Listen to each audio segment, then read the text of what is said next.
Olá pessoal, para finalizar nosso conteúdo de lipídios, hoje nós teremos uma revisão, já que o conteúdo foi bastante extenso.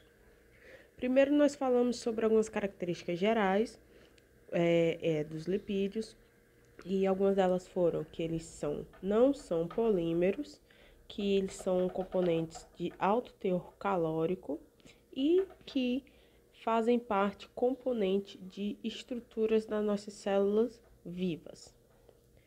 Vimos também por que era importante estudar sobre lipídios, tá? Pois eles podem ser utilizados para proporcionar texturas e sabores agradáveis. Vimos também a classificação, desculpa a desconfiguração aqui, uma das classificações seria em lipídios simples, compostos e derivados. Vimos também a estrutura do ácido graxo. Aqui, por exemplo, nós temos o ácido láurico.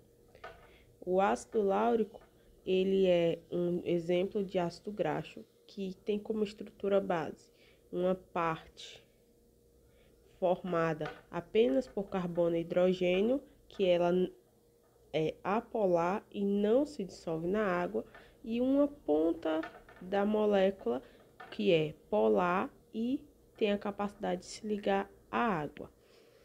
Vimos também a diferença entre saturado e insaturado. Essa estrutura, revisando, ela representa esta parte apolar da molécula, certo? Em que cada pontinha dessa daqui significa que é um carbono, como se fossem esses carbonos aqui. Quando você tem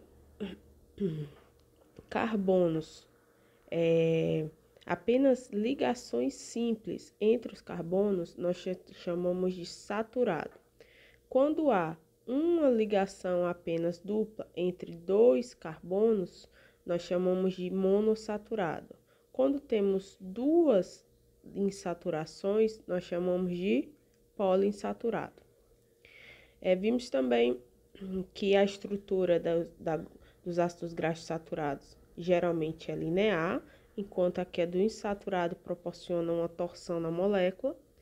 Daí, nós vimos que os ácidos graxos insaturados podem sofrer uma modificação na sua estrutura espacial da molécula, tornando-a, mesmo sendo insaturada, um formato mais retilíneo, similar ao que nós encontramos nos ácidos graxos saturados, que é o que nós chamamos de gordura trans, produzido principalmente nos processos de produção de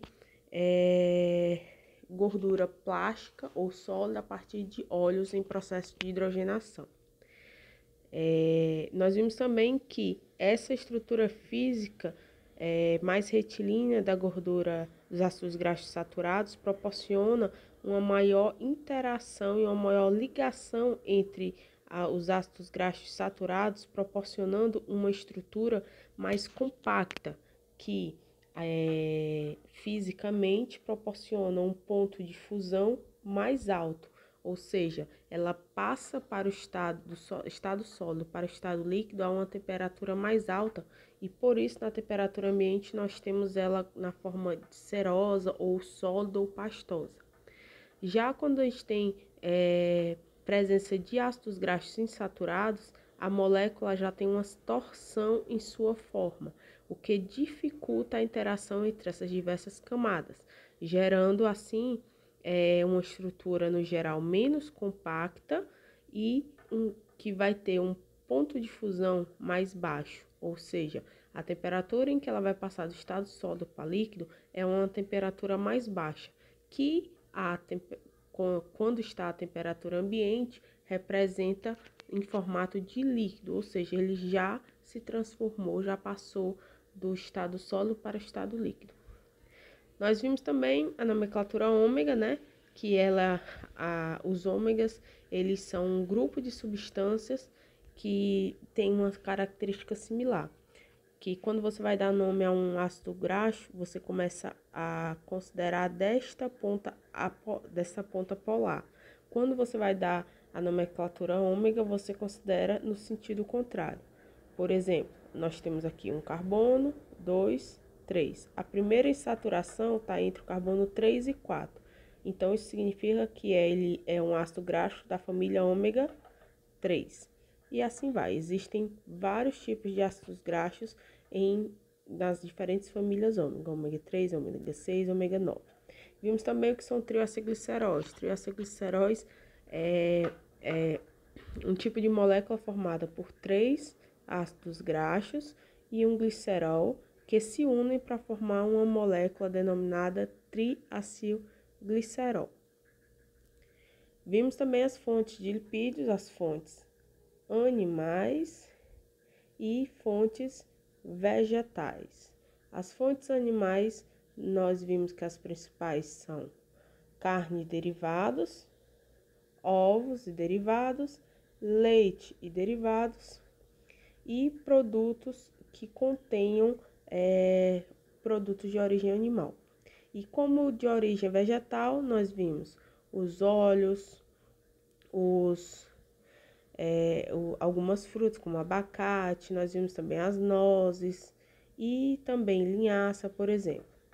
Lembrando que a maioria, mas não exclusivamente, das gorduras de origem animal são saturadas, enquanto que a maioria, mas não todas, de origem vegetal são insaturadas. Aqui fiz um destaque, tá? Lembrando que as gorduras podem afetar as propriedades físicas e químicas do alimento, tanto no processamento como no pós-processamento e na estabilidade durante o armazenamento. E também que as gorduras têm uma função importante na determinação de 4 características principais sensoriais: textura, sabor, também em relação à aparência e o mouthfeel. As características e propriedades dos lipídios, nós falamos separadamente sobre cada um. Vimos que o polimorfismo é a característica que os lipídios têm de apresentarem-se em diferentes formas. Alguns dos lipídios são plásticos ou semissólidos ou pastosos, né? Essa textura pastosa. E outros são em formato líquido, como os óleos, óleo como dendê, como o óleo de girassol, ou, no caso de pastosos, como a gordura hidrogenada, a margarina, a manteiga, a banha de porco e assim vai. Vimos que eles têm diferentes pontos de fusão e isso está relacionado com o polimorfismo, essa capacidade de se apresentar ou na forma pastosa ou na forma líquida. Vimos a capacidade de produzir sabão, vimos o processo de hidrogenação, que produz gorduras sólidas a partir de óleos, através da inserção de íons de hidrogênio, e vimos também a transesterificação, que é um processo similar à hidrogenação, porém ele tem a capacidade de não formar gordura trans. Vimos que a hidrogenação ele proporcionava a produção de gorduras com maior firmeza, mais estáveis e também com ponto de fusão mais alto. Porém, ele acabava produzindo gordura trans, que como alternativa, e essa gordura trans, ela traz muitos malefícios para a saúde, apesar de que era bom a nível funcional para a indústria de alimentos. Vimos também onde localizava, né, as gorduras diversas os lipídios diversos nas tabelas nutricionais. Vimos as funções dos lipídios: palatabilidade, aromatizante, funções na área de panificação, como melhoria da extensibilidade da massa, fortalecimento do glúten, melhoramento de textura no queijo, melhoramento da capacidade de aeração de sorvetes. Vimos essa aeração com um pouco mais de detalhes, né? Vimos também o processo de emulsificação. Aqui a emulsificação é aquele processo em que você consegue misturar dois líquidos que não são solúveis um no outro, ou seja, são imiscíveis. Então, o emulsificante ele possibilita esta mistura. Essa emulsificação ela pode ocorrer de forma natural ou ser adicionado um emulsificante para que você, no lugar de ter um produto com duas fases distintas, você vai ter um produto com uma única característica, né? Uma única parte visual, sem separação. Exemplos no creme de leite, na manteiga, no sorvete, no molho de salada, no chocolate, assim como também na linguiça, entre outros.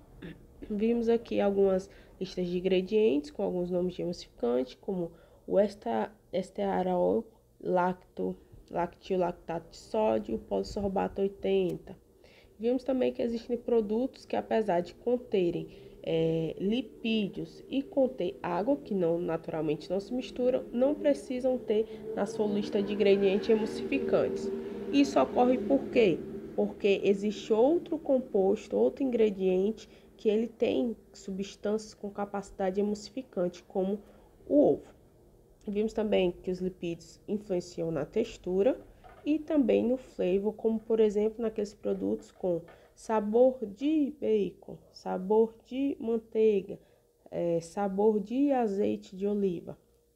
Vimos também a relação entre lipídios e ponto de fumaça, que o ponto de fumaça era o ponto em que, literalmente, era ponto ou temperatura em que o lipídio começava a fumaçar, certo? E essa temperatura depende do tipo de lipídio que está sendo utilizado.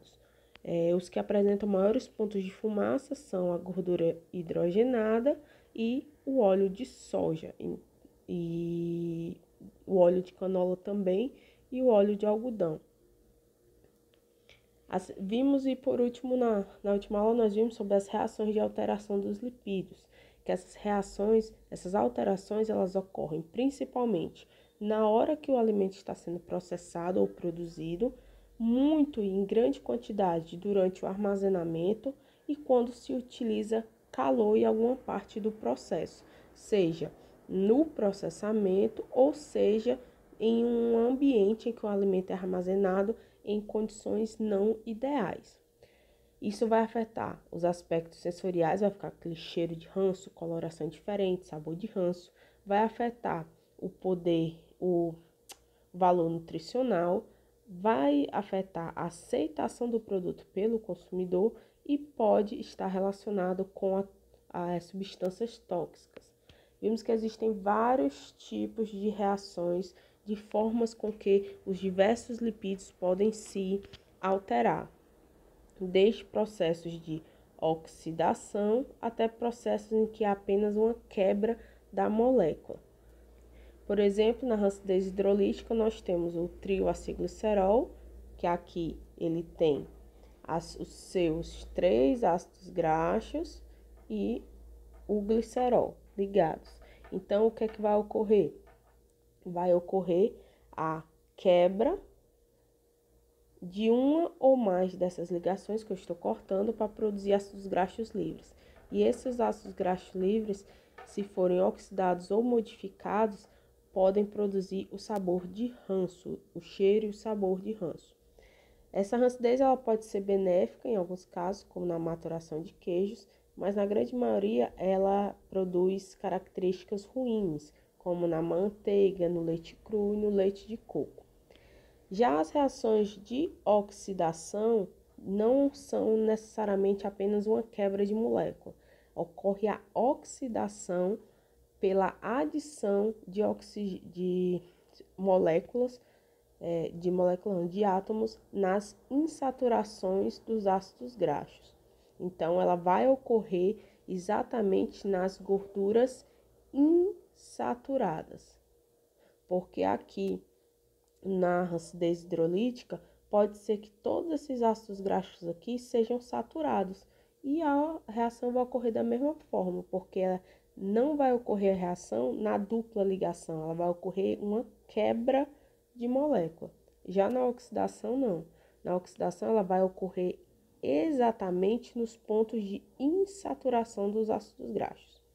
A oxidação lipídica ela pode ocorrer por várias vias, com uso de enzima, como as lipoxigenases, ou por via sem utilização de enzima, que vai ocorrer pela autooxidação, que é um conjunto de reações mais complexas que ocorrem em 3 etapas e pode ser iniciada por luz, por radical livre, por metais, enquanto a fotooxidação ela é um processo de oxidação iniciado principalmente pela luz, pelos fótons.